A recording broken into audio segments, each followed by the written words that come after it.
Turn 3. Flawed Legacy. The Dornyar name was dead, struck from record and memory alike. Enthroned upon the artifact device of mythic creation, their satrap had forfeited his claim to Seraph and thrown in his lot with the usurper and vampire Mithridates Alti. In the end, those who once fought for him turned upon him, and he was struck down by his own Seraphon equerry, the skink starseer known as Tetera Muntek.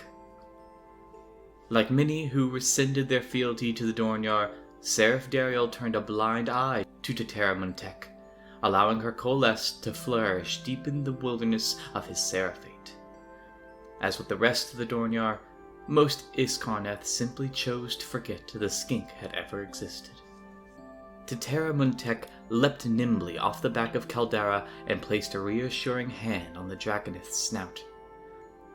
The task before her would not end her, but it would take a heavy toll. Hamgalad, the Throne of Light, crown jewel of the Dornyar. Legend claims the Lumineth crafted it before the Spirefall, while folklore says it was a Seraphon relic from a world before time. Tetera Muntek knew both to be true and neither. It was a conduit wrought by a god of light from the dreams of Dracothian, an impossibility of deep Haxia cast in the ridiculous appearance of a chair. Thick vines curled around and away from it like exposed veins, half concealed by a thick and clingy fog in the hot, damp chamber. The skink made ready to sit and hold the power of a sun in the palm of her hand. Tetera Muntek's years among the Iskarneth had served their purpose. The voice of Embers had spoken, and her time here was finished. She would abandon the Dominion to its fate, whatever that may be. Her place was elsewhere now. The ground shook, and the skies split with a deafening thunder. Defenders mustered and prepared for battle, even as their attackers braced for an unexpected counterattack. Both looked up, dumbfounded, as behemoths of cut stone pulled themselves from the mantle. Crafted among and from the deep and hollow places of the Dominion, a dozen Seraphon temple ships shook themselves free of the earth that once held them and departed, upward and away. They gave no reason and fought no battles. The Seraphate and her allies took it as an ill omen. The Wa spat rage at their backsides for cowardice. Neither side understood, but soon they would. Elisar City! None suffered worse for the Starseer's departure than Elisar City. Her streets stood empty, her citizens evacuated to Ascarion, only to be caught there beneath the Bad Moon. The Dawnguard and their allies had marched en masse to reinforce other battlefields, trusting in luck to spare the city while they fought elsewhere. Great slabs of earth fell from the Seraphon temple ship as it passed over the city, obliterating whole buildings below as those who remained sought what cover they could. Seeking rest and resupply after their battles to secure Iden's vaults, the Sangin Lodge witnessed the disaster from afar and rushed to lend aid. Alric and the children of Humbus were already within when they arrived, searching for survivors. With Renea Oathsworn away in Ascarion, the city was vulnerable. That's when Alric and Fjorgen heard it, looking to each other to confirm their worst fear. The ground, shuddering tread of a rogue idol. Leaving his runesmiths behind to shore up the city's defenses with great runes of fiery determination, Alric and Fjorgen sallied forth to harry and delay, hoping to bleed the wall before it reached the city. Yet what they met could hardly be a horde at all. Ironjaw Megaboss Beerguts and Cruel Boy Mugwort Widegrin had fought under the Selendek flag during the Civil War and lost most everything in their defeat. Branded bandits and raiders, they hadn't the strength at arms to reach Cataractus or the ability to navigate Haxia. They'd scratched a living off rocks, pillaging what they could, fighting anyone who wouldn't fight back. When the temple ship tore itself from the ground, it had destroyed what passed for their home. Seeing the city on their doorstep finally vulnerable, They'd thought to deliver a worthy prize to Mogrik Longblade and a place somewhere other than the dregs of his armies. The Dawn Guard would not have it. Their teeth cut on stronger foes. The Sangin Lodge and the Children of Umbris set upon their enemy, cutting them down and driving them back. Beerguts was put down by Furigan in single combat, while the Widegrin tribe turned to their rogue idol to save them as they retreated. The Stone Gargant had once fought upon the span of Elena's bridge, yet now Alric's steam tank, hidden among the woods far afield, emerged and blasted it apart from behind. Their foe routed, the Dawngar withdrew to Elisar City and prepared for the final days of the war. 4 sisters! Lightning burned Artyr's face as the Stormcast before him ruptured, the Daemon Blade Clarent licking at the dying Stormcast's soul even as it returned to his ear. There would be little left to reforge, and what returned to battle in Sigmarite clad would be forever haunted by the manner of his slaying. Then the warrior was gone, streaking upward, leaving nothing for the Black Blade to wrench his namesake from. He closed his eyes and grinned, raw tongue licking at chapped lips. Each brutal slaying was another step along the path, each dark deed righteous in the eyes of the Ever-Chosen. Abraxia's favor was upon him, and he would not fail her. Beerguts and Mugwort weren't the only detritus of wars long done to turn up in the Prime Dominion. The many wives of Dale, Mega-Gargants all, had earned their moniker among the defenders of Amasia. Their reputation alleged they'd bedded the renowned Free Guild Marshal Dale von Irvin, and, true or false, the name had stuck. After Amasia was destroyed, they made their way downriver, pillaging the Scarlands before finally washing ashore in the Prime Dominion.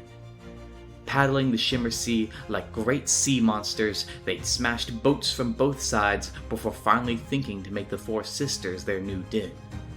They thought wrong. The Isles would never be the same again. The Spore Song Swarm had seen to that. Living proof that even the finest works of Alariel can be turned to Nurgle's ends. The once Sylvaneth that was Pusifex Blightwing had twisted and perverted the Four Sisters into something reeking and rotten, a festering boil in the flesh of the Prime Dominion. They descended upon the Gargant interlopers like angry hive insects, but were swatted away. The many wives had fought worse, and the swarm itself were too few. The Hand of the Rotten Orchard and the Cult of the Blue Flame had other ideas.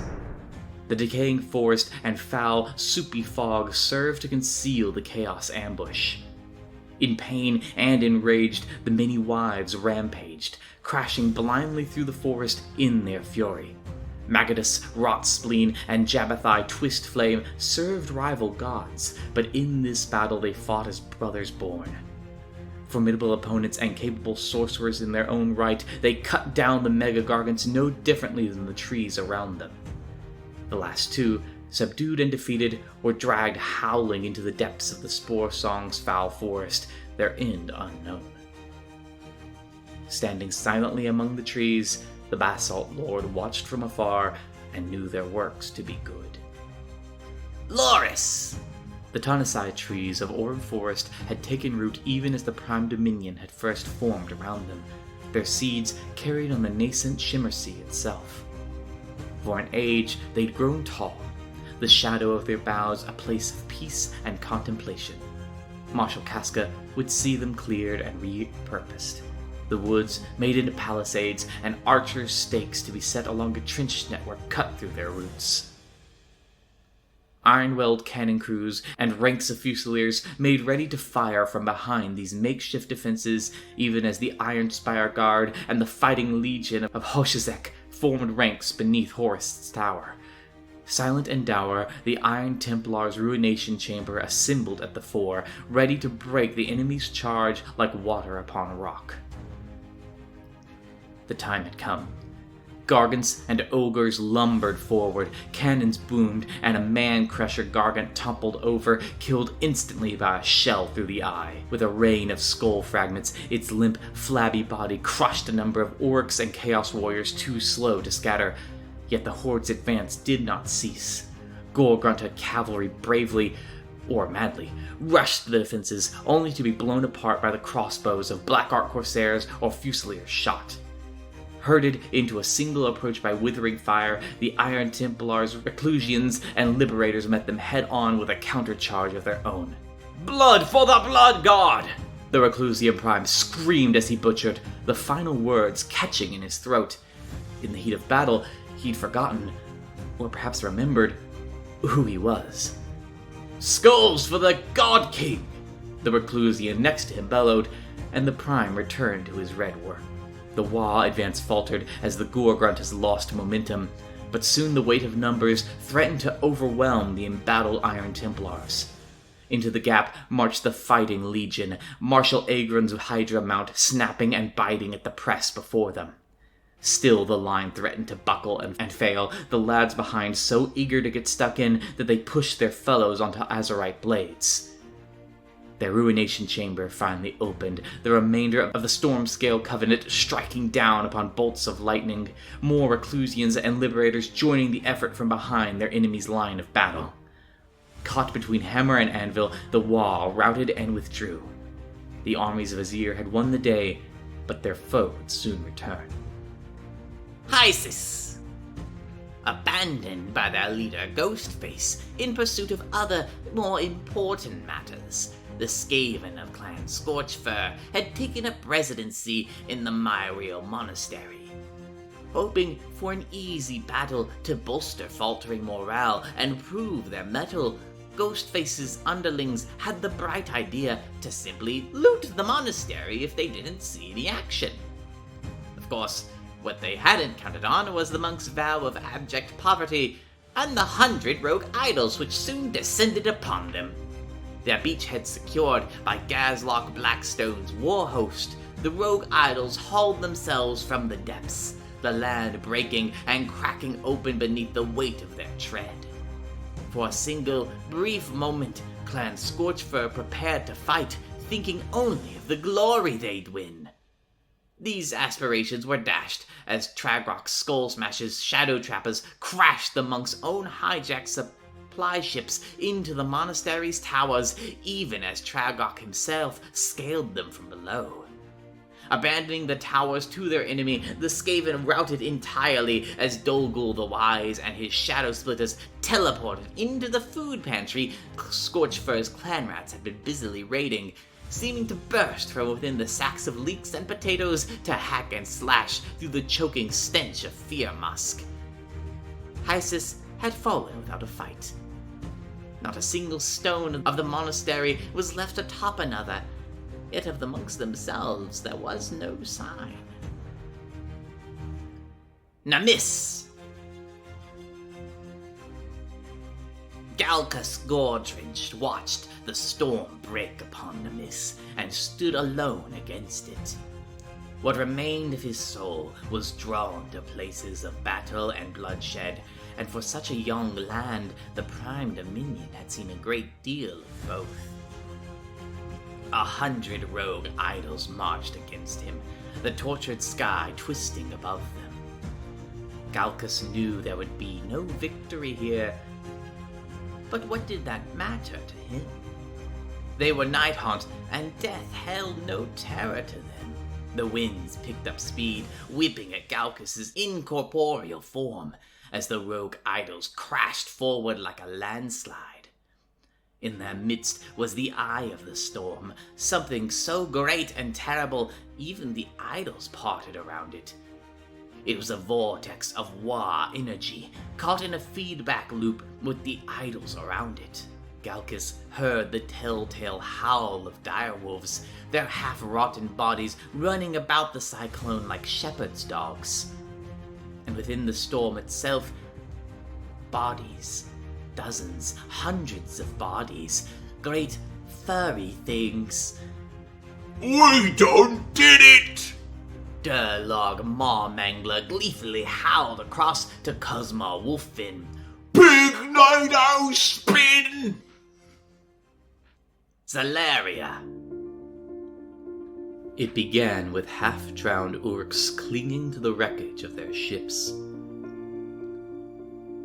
High Queen Hefeter's vigilance was unrelenting. Even as they crawled ashore, her death rattle cut them down with javelins and arrows.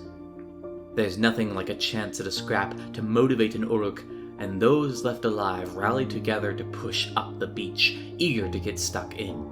Skeletal horsemen and ancient chariots countercharged, scattering them back to the sea before slaughtering every last brute. Something ponderous shifted beneath the waves, even as the dead Uruks were washed back out to sea. More than one thing. Many things. Bulbous and misshapen. Dozens, then hundreds. The full might of Wa Mogrek had fallen upon Zolaria. 4 generations of the Mithridates bloodline rested in silence upon the Candlesoul dais. They said nothing as Shella Haunchknife jolted awake, woken by the dream that had saved her life twice. She drew a shuddering breath and shouted, "Alarm!" Darethus' root guide stirred to wakefulness. Something was terribly wrong. Nearby, in the dais, Shella's mercenaries were mustering for battle, hacking away at the undergrowth that had clung to it and setting fire to the dais's approaches. This stirred an ember of anger in the root guide's chest, but he paused. They wouldn't be doing this without reason. Then, Darethus felt the tremor in Zolaria's roots and knew their doom was at hand. Hetifer's expeditionary forces fell back in good order, but there would be no stopping the idol's advance. The forest was crushed and ground beneath them, reduced to so much mud and splintered wood. Leaving the Dominion ruined and aflame in their passage, the armies of Mad Queen Silenor, Azoth Realmgorger, and Little Rin swept through the forest before the slower-moving idols, certain of their victory. Haluspire Hoyuse was ready for them. Even as the Chug Lord's diabolical engines surged forward, they became ensnared by Spire's trap. Bitter cold stilled the Realmgorger's fires as Spire countercharged in her new war form, clawing and tearing in a wicked mockery of Silenor's familiar frenzies. The Mad Queen would not be waylaid, however, and left her ally to his battle. She had other plans. The Emerald Pilgrims and the Screaming Court left the sounds of battle and the crushing din of the rogue idols behind them, searching, seeking. They knew their prize was hidden here among the depth and darkness of the haunted wood. They had only to find it. With a terrible crash, battle was joined once more. Baulut and Varag the Wall did not abandon their remnant allies to their fate, and had come to Solaria with all haste to fend off the impending attack. Badly outnumbered, the Wargrove of Nod bolstered the line, even as the endless tide of frothing, gibbering ghouls pulled Seraphon and Oryx alike to their grisly deaths, feasting upon dead and wounded alike even as the battle raged around them. With Spire's ambush broken, the Chug Lords rejoined the battle as it spread further through the haunted wood. The first of the rogue idols caught up, crashing and smashing as they came to grips with the enemy. Triumphant madness in her eyes, Silenor watched as Baut, Varag, and Dinwar's resolve wavered in the face of overwhelming odds. The Mad Queen howled as Victor Selvig's blade drove upward through her jaw and out the side of her face, tumbling away and clawing at the sword before wrenching it free. The Grey Blood host, Rootgore Wildgave, and rallied Armina's expedition crashed into the enemy line, sweeping out of the forest en masse to catch the seething mass of ghouls and ogres from two sides, even as more rogue idols waded into the battle, crushing friend and foe alike with abandon. Silenor screeched at her second Sir Gnawbone to bear her flag. She would not let the Tetrarchy slip away. She was too close to be cheated now. 31 minutes after the dream woke her, Shella's breath caught in her throat as a nightmare made flesh tore its way into the clearing. It paused, leering at the soldiers blocking her way into the tumble-down stone building and the Tetrarchy within. Both sides stood frozen in the moment, waiting for the other to make a move, for all hell to break loose. Something stirred in the woods behind Silenor. Something big, and then something else. Shella bit her bottom lip so hard it bled as a wicked, fiendish grin came over the Mad Queen's horrifying, bloody features. Clan Quixote had arrived. The mercenaries stomped bold into the clearing, crashing and kicking the champions like children's toys. Shella found herself screaming orders before she was aware of having thought them, even as her soldiers fought, desperate for any advantage against their towering adversaries. She spun on the spot, looking, knowing what was coming. A great and wicked hand, splattered with gore, swept out and knocked her from her feet. Long fingers wrapped around Shella's body and threw her against the stone wall, knocking the air from her lungs as she collapsed in a heap. The world spinning before her eyes. She made a shout as the Mad Queen bolted past and into the dais, but she couldn't draw the breath to speak, and in another moment, her world went black. The halls and rooms of the dais were empty as Silenor stalked them alone. No, not alone. They were here. She could feel them. The Mad Queen rung the bell on her scepter and bellowed her accusations. Mithridates Burr! Blasphemer! Mithridates Iki! Deceiver! Mithridates Ook! Defiler! Mithridates Dort! Sacrilegious!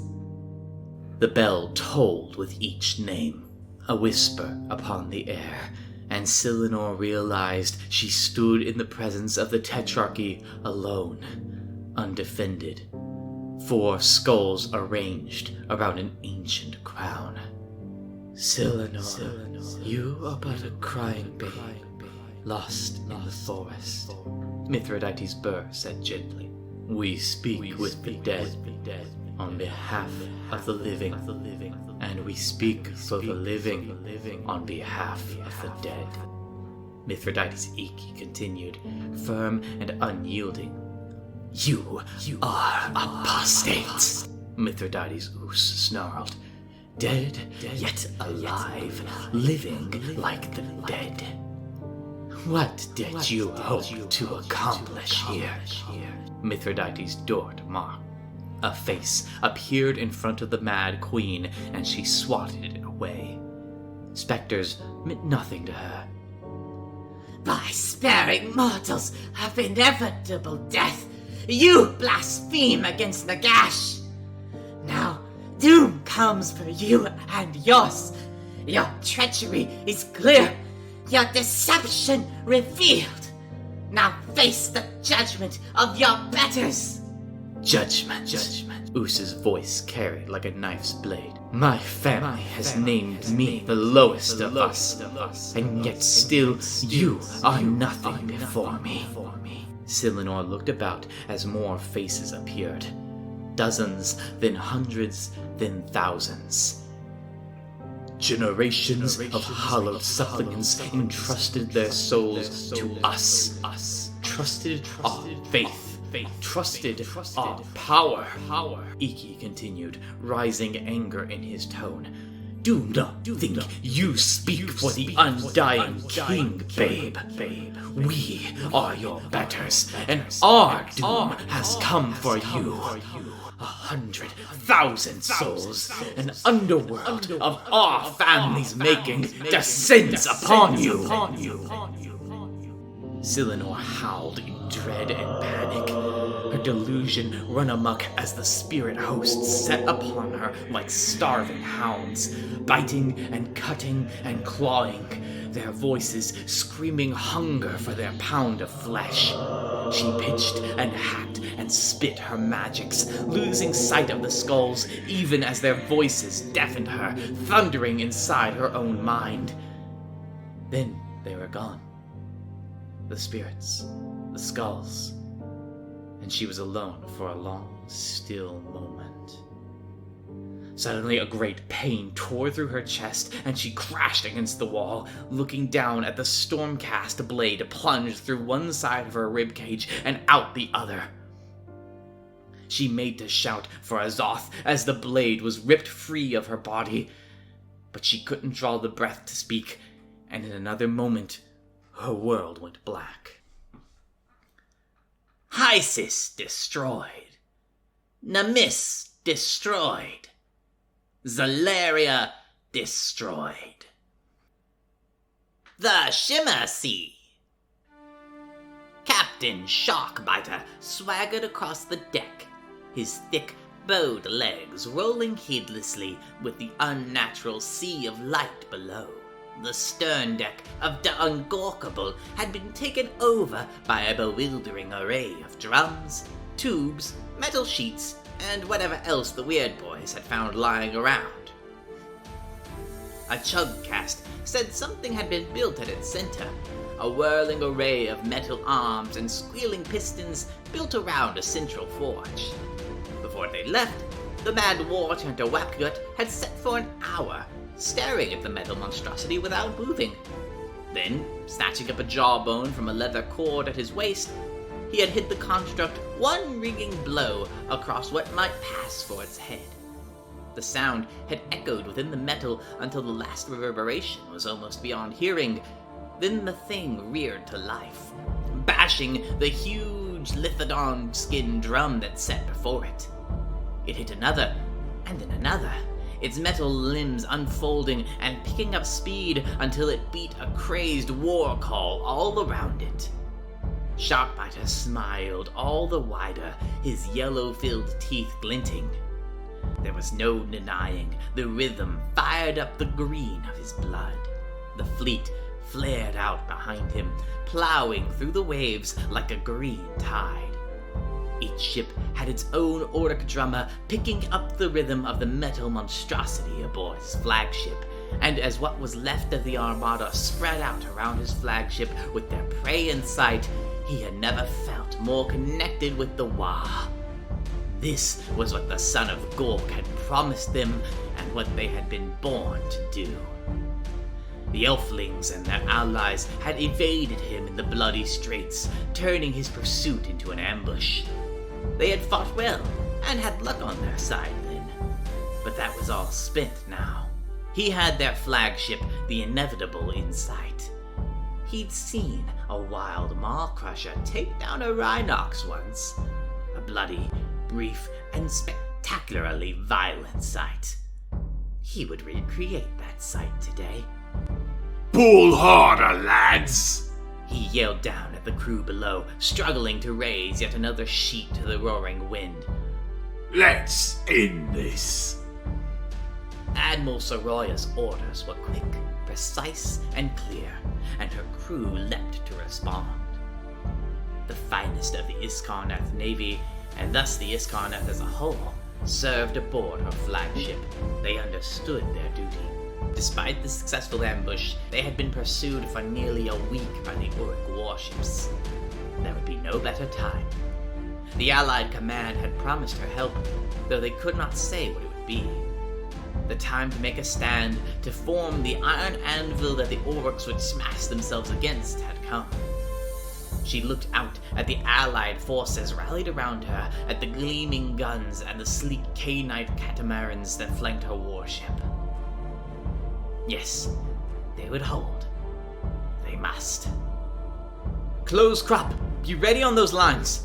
Let them come into the guns, then keep a pace. We can still outdance them. Her command was cut short as the ship suddenly heaved and lurched forward. A cry from the railing brought her running over to see the sea around them bubbling and churning. Its light dimmed a sickly green, and Admiral Soroya saw the reason for both at once. Great, writhing masses of stinking bog kelp rose from the lighted depths, clinging to the sides of her ship. Foul swamp gases rose from the morass, making her gag. Sailing through this would be like sailing through mud. Her advantages were running low. Across the shrinking distance, Swamp Kala Shaman Melitas cackled with glee at their their floundering prey, and called more Wa energy to fill their sails. The first blood of the final battle for the Shima Sea was spilled as a storm cloud coalesced between the approaching fleets. Lightning struck down at the invaders, slaying a few and setting fires across their decks. Then, from the storm, the shattered sky's extremist chamber emerged. Draconiths broke from the storm clouds, falling like hawks on the approaching ships, gleaming knights upon their backs, and grim Reclusian warriors in their claws. Fire rained down on the armada, setting a panic among some of the smaller crafts. The Uruk armada responded swiftly, however, well practiced now in defending against aerial attacks. Killbows sprang into action, launching dozens of beast skewer bolts into the air. Stormcast warriors caught by the wicked bolts were sent flashing back to the anvil, but their mounts were not so lucky. A dozen or more of the rare and treasured Draconists were killed in the return volley. Their riders and passengers, if lucky, came crashing down onto the Armada's ships or caught themselves in the light sea. The unlucky ones, their armored mass and momentum too great, punched deep into the Shima Sea itself and were sent spinning out the other side, disappearing as distant immortal specks drifting helplessly towards the perimeter. What few of the Reclusians managed to land upon the Uruk ships carved a bloody path through the pressing crew toward the helms. From overhead, they looked like sharks swimming through a school of fish, singular gaps in the pressing horde. Yet they were too few. One by one, they were pulled under by the press of Uruk-Hakaz, vanishing in blasts of armored shrapnel and solitary bolts of lightning. Myos Altengard, racing across the battlefield in his own draconic form, breached the farthest into the charging armada. A half-dozen man-skewer bolts had pierced his armored sides as he crashed into the upper deck of Da Gorkable, yet still he fought. Gathering a great gout of sorceress power, he let it loose into the bowels of the machine drummer on the bridge. Elemental fire and ice screamed against each other until the stress of their forces sent a crack running through the machine. Stress fractures spread like spiderwebs, and with the sound of a pealing brass bell, the machine tore itself apart. Weakened and bloody, Miles took to the skies once more, having accomplished as much as he could that day. With a thundering crash, the first of the Uruk ships slammed into the inevitable. Mayric's Caradron mercenaries swept the deck with a withering hail of fire, providing a gap for Soto's piratical Uruks to charge across. They were met head-on by Mozaka Cursebreaker, shouting a wah of his own defiance as the two mighty Uruks met in combat. The Ironfang fleet, sailing so long under Captain Sharkbiter's orders, turned their colors to the new highest bidder and began firing on the towering Hayaki Yagyo. Shots peppered the massive targets, tearing great rents across them, but the Gargants found their wounds healing almost as soon as they appeared. Channeling the arcane energies of Gur into a swarm of glittering motes of green arising from the Sargassum swamp suddenly around them, Glottal Coalcutter shaped the war into a healing green wave. Surging forward under this revitalizing tide, the boarders pushed deep across the deck. Its life-giving magic scattered the wraiths of Oldstone. The Exfratensis, headed by their champion Baldur, formed up around the Admiral, ready to defend her to the last, yet it was Azavash the Serene that stepped in front of them. Waves of holy fire washed off of her, searing away the green mists in that blessed radiance, and stopping the horde in its tracks. Bedecked in runic gold and holding her sword aloft, Azavash leveled the blade at the Uruks before her, seeking any that would accept the challenge of single combat.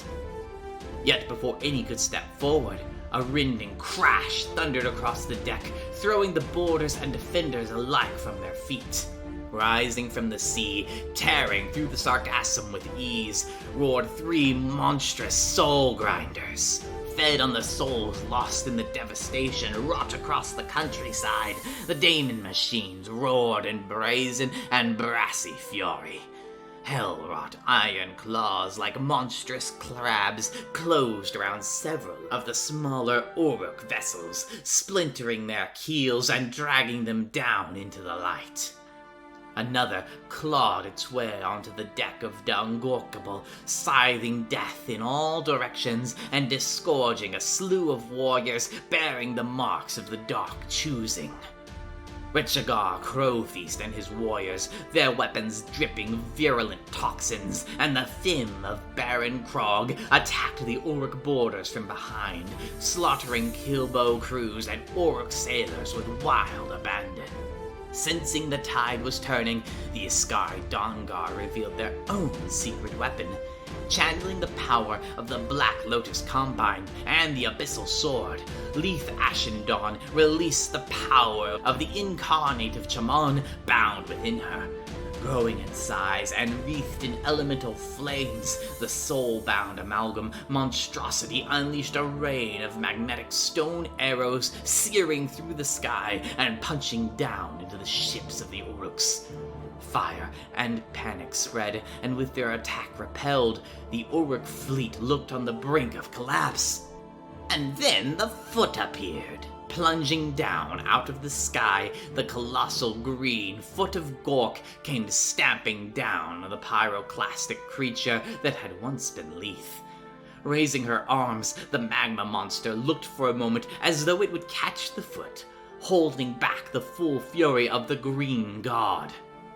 Then, in a spray of sparks and molten stone, the legs of the creature exploded under the pressure. It collapsed, stone cracking and falling away, its broken shell expelling the form of Leith once more. A second stomp smashed the metalith they rode to broken pieces, raining down into the Shimasi as Koyo pulled Leith clear. A mad cackling sounded from the Ungorkable's deck, the swamp caller Melitas once more reveling in power, and the Foot pulled up again, searching for another target. On one of the smaller Uruk ships, Kido Takara emerged from below decks and squinted in the sudden brightness. The exile blades had pushed hard, repelling boarders and countercharging across the deck and down into their own ship. It had been Butcher's work, hard and close fighting in the confines of the lower decks, but at last the ship was clear. The clean air was a blessing after the reek below decks, but her moment of relief was short-lived. A shadow fell across the ship, and Kido looked up in confusion at the massive green Foot hovering in the air above her. Then the Foot fell. "No!" Vathan cried, throwing herself across the Ungorkable's deck and slamming bodily into the swamp caller shaman. It was a desperate tackle, nothing more, and Vathan strained in anxious fear to hear the thundering crash of the Foot, yet nothing came. With Melita's concentration broken, the spectral Foot dissipated a dozen feet or so above the heads of the exiled blades. "That'll cost you," the Uruk growled, scowling at Vathan. The War Mother went for her blades, but the Uruk was faster, flinging a handful of oddly glinting powders across her eyes and mouth. Vathan's vision swam. The shaman before her writhed, his form twisting and distorting like a flame caught in molasses. His leering, toad-like face bubbled and changed, becoming faces she recognized, faces she had known and trusted in the past. Uruks she had fought alongside once, who had shown her the ways of the Wa to begin with. She could see the green radiating from the shaman, bubbling and churning. The Wa was strong here, and he wore it like a cloak. Even now, it called to her to cast aside all else and give in to its wild abandon, join the great fight amongst the Horde, where she belonged. A heavy blow from the shaman's wooden staff sent her sprawling across the deck. She knew that she shouldn't have let that hit her, but it was so hard to concentrate in this haze. Another blow cracked across her back, and she felt something in her shoulder give way. She tumbled aside, blades held up defensively. She had to fight back. Even if she couldn't defend herself, she had to defend another. A third blow swung down at her head, and this time she was ready. Turning the blow aside with her short blade, she spun in close to the shaman, spinning around his back and burying her dagger to the hilt in the side of his head.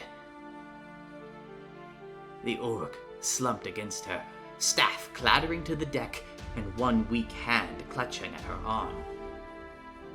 Vathan looked down at the dying creature and saw the face of Socrates staring back at her.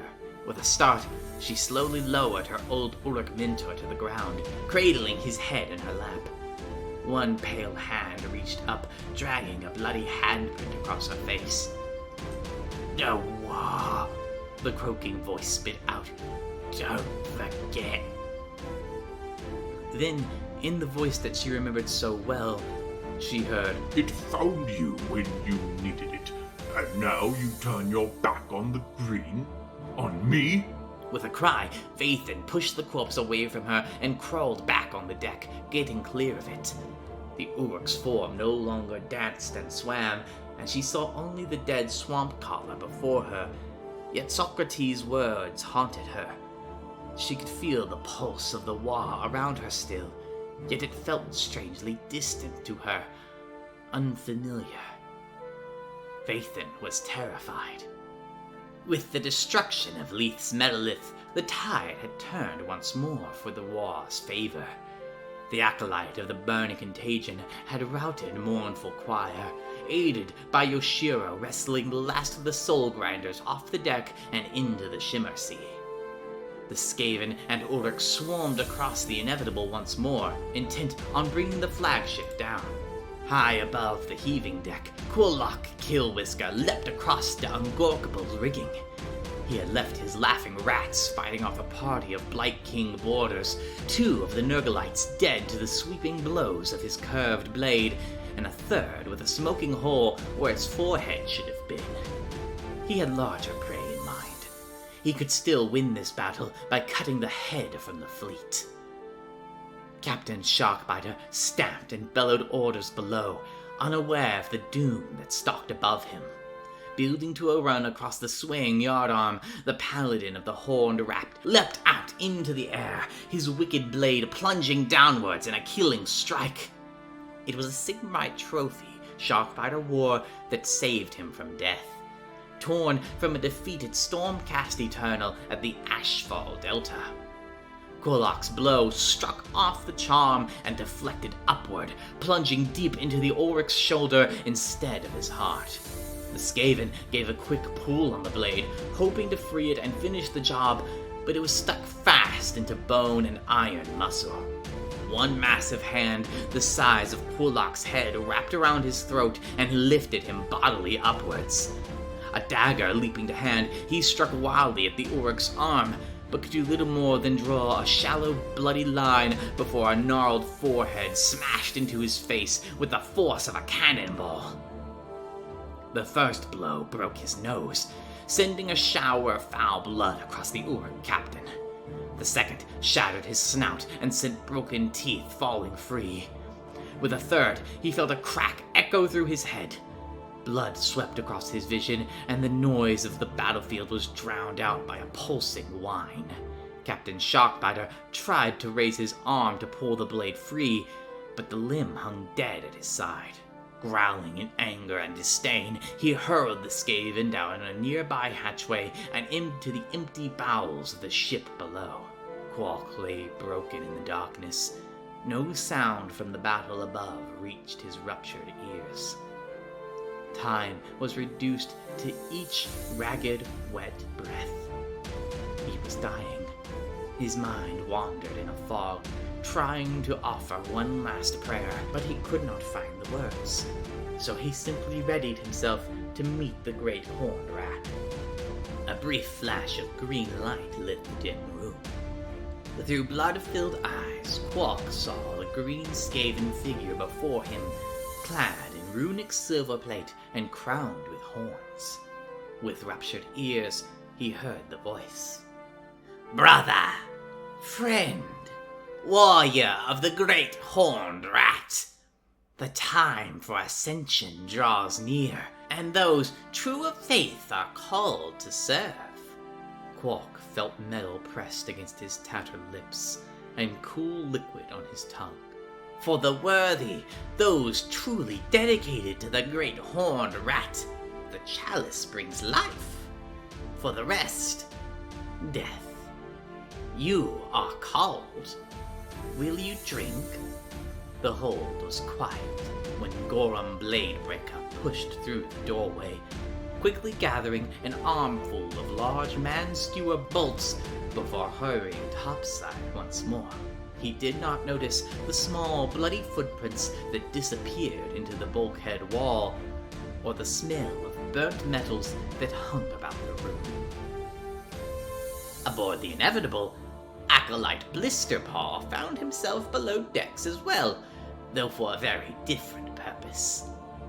While his fellows battered away at the Admiral's bodyguards to little effect, he had followed the scent of sulfur and metals deep into the guts of the ship. A few minutes of searching and some quiet knife work later, he stood before the ship's powder magazine. Taking the keys from the dead powder master's body, he quickly found a small cask and started making a long line along the ground. Admiral Soroya stood her ground, the last of her defenders arrayed around her. They had been so close to driving off the Uruk so many times. She knew she need only hold for a few minutes longer, and then the help the Allied war leaders had promised her would arrive. Stand fast! Stand fast! We are the pride of the Iskarnath Navy, the rulers of the Shimmer Sea. We shall never break our flag to these barbarians, these creatures, these... The shot took her clean through the center of her chest, the whoopstone bullet punching clear. She looked down, confused, then back to the sprinting form of the Skaven that had emerged from the lower decks behind her at a run. Flee, flee, all things! Quick, fast, fire! The smoke of burning powder was already rising from the open hatchway behind Blisterpaw. Those left on the deck of the Inevitable broke rank and ran, their mortal foes of a moment before forgotten. Those that could leapt aboard the Orc ships or any of the milling smaller vessels that spun in their wake. Many others simply jumped for the Shimmer Sea and the promise of land on the horizon. Admiral Soroya raised a hand slowly to the hole in her chest, poking at it tentatively. Strange. She thought this should hurt, but it didn't. She didn't feel anything. The Inevitable exploded in a torrent of fire, raining shrapnel down across the Shimmer Sea. On the deck of the Ungorkable, a cheer went up for Dawar and for Captain Sharkbiter, his dead arm hanging listlessly at his side. The battle for the Shimmer Sea was over. Wa Mogrek ruled the waves. Help for the beleaguered outer settlements of the Prime Dominion would not be coming. Wa Mogrek victory! The bad moon above. War had once again come to the ancient streets of Iskarion.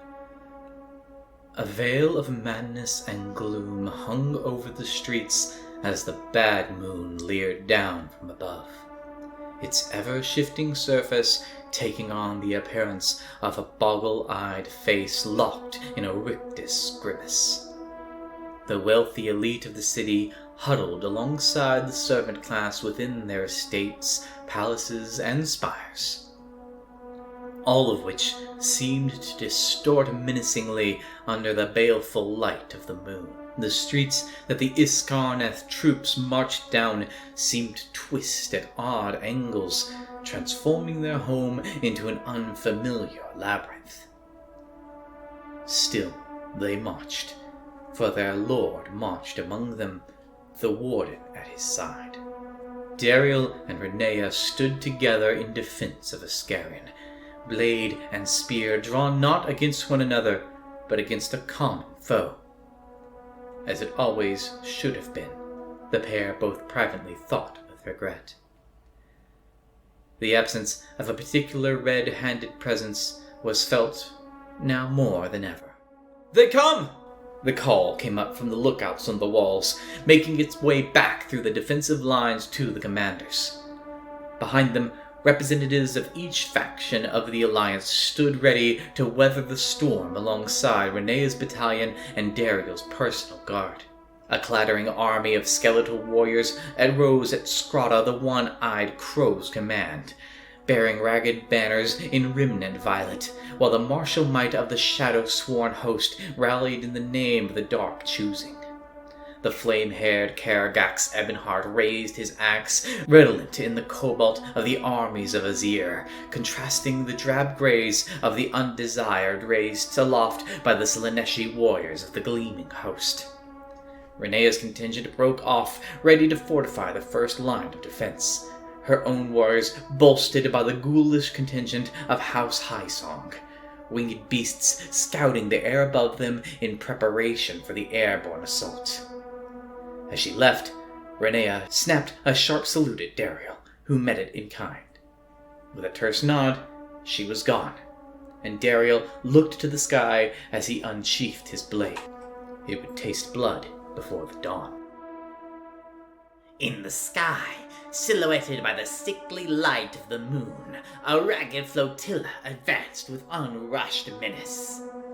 At their head, floating through the sky as if carried by an invisible mount, came the Mooncaller himself.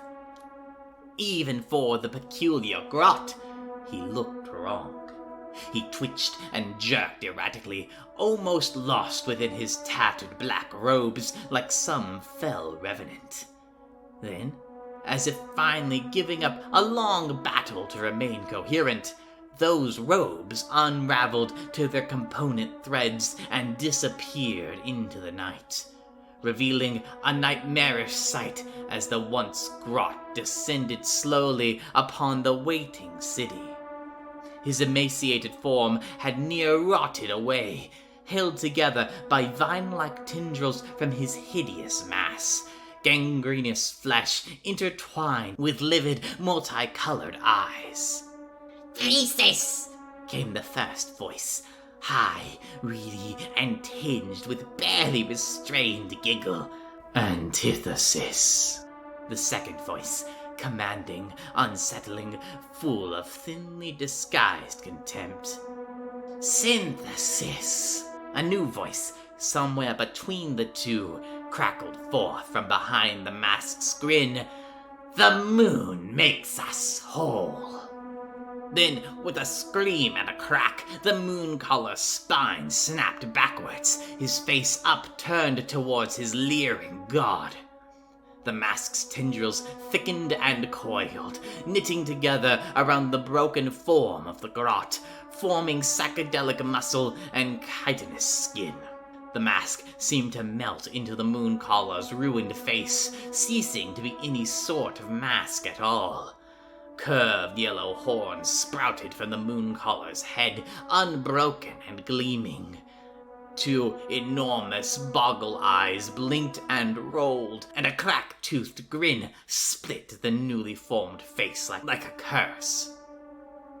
The night seemed to settle upon the nightmare form, resolving into pristine robes of darkest black, offsetting the sickly color of the creature's new skin. Iskarneth artillery burned in the sky all around him, catching in the air before it could reach his nascent form, and falling down upon the city as sickly green flame engulfed shrapnel. With mad glee, the Mooncaller reached into the sky and pulled. With a lurch, the celestial colossus above began a slow descent upon the city. He was not alone in the sky, however, for even now, in the light of the falling moon, the Mooncaller's flotilla advanced. Alongside rickety grot-manufactured contraptions of rotting, mushroom-riddled wood and squighide, a cadre of ghost ships cut silently through the sky. At their head stood the moon-touched Bone Reaper who raised them for the purpose, Cataris Khan. The rest ferried those fighters of the wall without their own forms of aerial transportation, eager to get stuck into the fight. From aboard one, Ned Blackpowder and the Eureka Stockade rained fire upon the city with their looted and modified Iscari rifles. From others, the precipitation was more biological in nature, as the Trog bosses Mudglut and Darga sent Trogs and Squigs hurtling over the sides as living cannonballs. The Troggoths who survived the descent lumbered out of the blasted craters they left, swinging about the disarrayed Iskarneth ranks with fists and clubs, while the bouncier Squigs ricocheted about the darkened streets in a blur of teeth and drool. This initial assault hit Renea's vanguard like a hammer, the warden turning her voice hoarse as she rallied her scattered troops to her side, even as she drove Selenar's bite deep into the belly of a loon-champa Trogoth. A blow from a makeshift great hammer, more an uprooted tree with a boulder lashed to it, came at Renea from the side as she struggled to pull her weapon from the dying beast, but was turned away by the timely intervention of Ashivolk, the White King. The vampire nodded at her before driving his Death Knights into the fray to meet the next wave of Wa troops arriving from the low-flying ships, finding himself facing Caritha the Destruction Lord herself.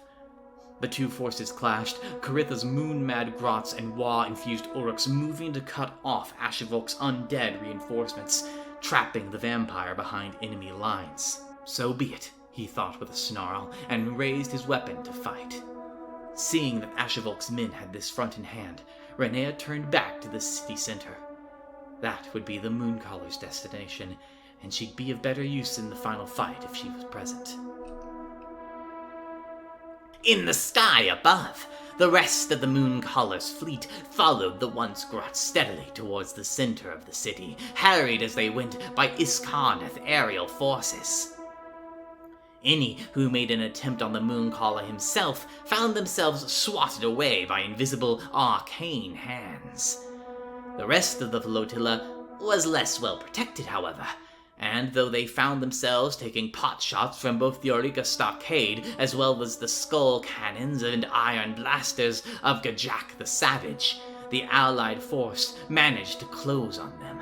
Queen Talnia's three-headed griffin raked its claws across the hull of a grot ship, causing the rickety contraption to collapse into shards and screaming grots, falling down onto the battle below. Aladrek the Wind Mage called up a fierce gale, which the Guardian Legion's aerial wights used to great effect in closing on the enemy. The largest blow to the Mooncaller's sky fleet came when the mages of the Remnant reached into the aether to find the life essence of the unchecked fungal growth aboard the ramshackle vessels. Streakhorn, alongside a conclave of other Sylvaneth mages, called upon the power of the Ever-Queen, channeling it into the mushrooms. As they filled with the life-giving energies of Garan, the fungus exploded into wild growth, tearing the vessels apart from within, sending grots and cruel boys hurtling to their dooms. Some particularly cunning members of the fleet sought to use the manner of their destruction to their advantage, however, using the giant mushrooms to break their impact, spilling out into the streets with rusty blades drawn as the colossal fungi burst apart on the ground. Dariel found himself surrounded by foes as the remaining fleet of ghost ships bore down from above, and a horde of grots and orcs bore down upon him. Though they fought valiantly, his guard were falling at an alarming rate, and though the bodies of the foes he slew were already piling up around him, even his near-unmatched martial skill could not hold out forever under such an onslaught. Things got worse when the Mooncaller suddenly vanished into thin air just as he was coming into view above Dariel's position. Cries of alarm came from all across the city as Iskarneth fighters reported coming into contact with the Mooncaller, only to have him vanish when their blades struck. Orgus the Ravager found himself charging into an ambush as he tried to take his blade to one such apparition, while Keldahara of the Fangs of Garm and Questor Prime Salvestra Beaststalker found themselves surrounded by phantom mooncallers, cackling as they vanished and reappeared with each blow that passed through them. That was when Dariel felt the prickling on the back of his neck. "All right, Daddy," came the sinister voice in his ear, then a feeling like a fist gripping his heart. He found he could not breathe, could not move. Was this truly the end, after everything he had fought for? Then a whistling passed by his ear, and the feeling ceased as it had come. He whirled and jumped back, seeing his foe gripping the haft of the spear that protruded from his monstrous sternum. It was Selenar's bite. The Mooncaller gave a gurgling laugh and vanished, leaving the legendary weapon clattering down upon the cobbles. Renea sprinted to Dariel's side, taking up her spear as she went. The tip was covered in a bubbling ichor that shifted strangely in the moon's sickly light like an oil slick. Then the Mooncaller reappeared. He reached up to where the same ichor pooled from his mouth, drawing it out of himself in the form of a vile sword. With swift, erratic prowess, he set about capering around the embattled pair, who desperately parried and dodged, covering each other's blind spots as he went. Then, with precise timing, Dariel plucked the creature from the air with a fist around his throat. The Mooncaller gurgled again, attempting to disappear once more. But Renea was too quick, driving her spear into the grot's sternum once more. "I am Warden Renea Oathsworn," she shouted. "I am the Daybreak General, and I shall see your unnatural nights ended. We will see the dawn once more." The Mooncaller laughed, more Icarus blood pooling from his mouth and wounds, and vanished once more. He reappeared a few feet away, breathing raggedly as his monstrous flesh unnaturally reknitted itself. "It doesn't matter. The moon will have its due. You cannot stop the inevitable." Then he was gone, his absence leaving a perfect view of the ever-growing grin of the Bad Moon descending upon Iscarian. It seemed as if the Iskarnet's alliance efforts would be for naught. The remaining ghost ships hurried away into the night, leaving the city to its fate. All seemed lost until an enormous blast of crackling green energy split the sky, cascading across the surface of the Bad Moon. With alarm, Renea and Dariel turned to see, framed by ruined buildings, an enormous Skaven construct in the distance, sticking out of the destruction like a spire of brass and warpstone. Squirm Packmaker and Sleekit Fang screamed at their underlings to give the contraption more power, even as the thing screeched under the strain, panels bursting and smoke billowing. The construct was tapping into the raw, chaotic energy of the Vermin Doom, through means of a ritual conducted by members of the Undesired behind Lickspit's back. The concentrated blast was beginning to tear holes into the fabric of reality itself, countless rats spilling out of the rents into the city, but it appeared to be working. The moon's descent had halted, its trajectory shifting away from the city. Then, as if the tension of the Mooncaller's spell had snapped, the celestial body pinged away. As it went, the very edge of the moon scraped alongside the ground outside of Iscarian, tearing a deep furrow into which the Skaven energy that coruscated across it discharged. And then it was gone, hurtling off to Sigmar knew which distant corner of the realms would next feel the madness of the Bad Moon. Ragged cheers arose across Iscarian as the light of dawn finally broke over the city, battered but alive. Dariel and Renea leaned on each other as they watched the light break, each bearing a dozen wounds from the fight. They had weathered the storm, and they had earned a brief reprieve. Below, in the gloom of the Lux Umbra, Grayseer Lickspit felt all their hairs stand. Something had happened. Something had been brought into the prime dominion that never should have come here. Above, in the chasm left by the Bad Moon's passing, a tear was opening, and beady eyes peered hungrily from within. Iskarneth Seraphate victory!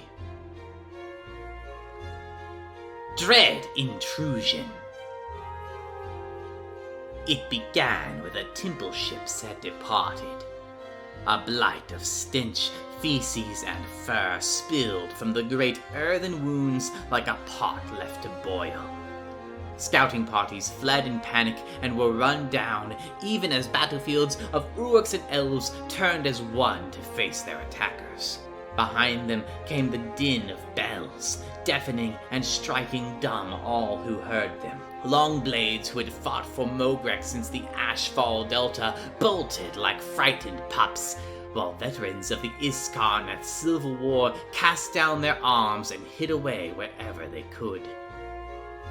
Places yet untouched by the war found themselves besieged or overrun, while those places they thought they'd kicked to the ground suddenly swarmed with this new enemy. The ruins of Bilgebottom, Silmare, the Colosseum, and more became rickety bastions overnight, with winding trains of slaves and plunder forming beneath wicked whips and misshapen beasts. The sky itself took a sickly green hue, and nausea became a constant companion for attacker and defender alike. The vermin doom had begun, and nowhere in all the mortal realms would be spared. Elsewhere, Mogrek walked across the burgeoning wetland, his mind on that distant cave in Akshi. The message in the stone, left in myth for this moment now. The strange faces he did not recognize, and what they might mean for his plan. This place sang with life.